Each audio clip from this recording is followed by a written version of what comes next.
Magandang buhay mga kasulti, magandang gabi po sa inyong lahat. Ito ang makapangyarihang Evil Eye Protection Charm. Mga kasulti, mga kapanalig at sa lahat ng naniniwala sa kapangyarihan ng protection, ito ang isang napakabisang sandata at bantay para sa inyong tahanan, negosyo at sa inyong sarili. Ang hawak ko ngayon ay ang bantay na mata ng kapangyarihan. Kilala rin bilang Evil Eye Charm at gawa ito sa kulay na dilaw na asul, ang kulay ng kapayapaan, kalinisan at matibay na panangga laban sa lahat ng masama. Ano ang ibig sabihin ng mga bahagi nito? So ang mata o bilog na mata, ito ang pangunahing bantay. Ang matang ito ay nakadilat palagi. So nakatingin at nakabantay sa lahat ng oras.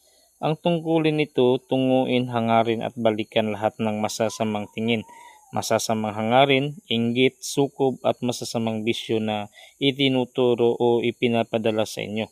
Kapag may sinumang may masama sa kalooban o tumingin sa inyo ng may inggit o galit, ang matang ito ang unang sasalo at ibabalik niya agad sa pinanggalingan ang masama, habang kayo ay nanatiling ligtas at walang galos.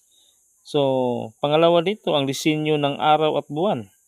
Ibig sabihin, gabi at araw walang tigil ang pagbantay. So, hindi ito natutulog, hindi ito napapagod. Sa liwanag at dilim, so laging nakabantay para walang makapasok na anumang kapahamakan. So, umalas sa inyong buhay at tahanan.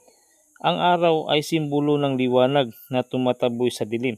Ang buwan naman ay panangga sa mga nakatagong gulo at panganib. So, pangatlo dito ang mga kampanang asol.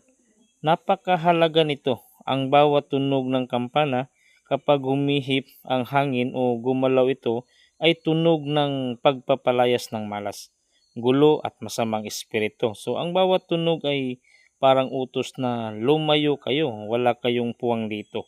Ligtas ang lugar na ito. So ang asol na kulay naman ay simbolo ng kalinisan at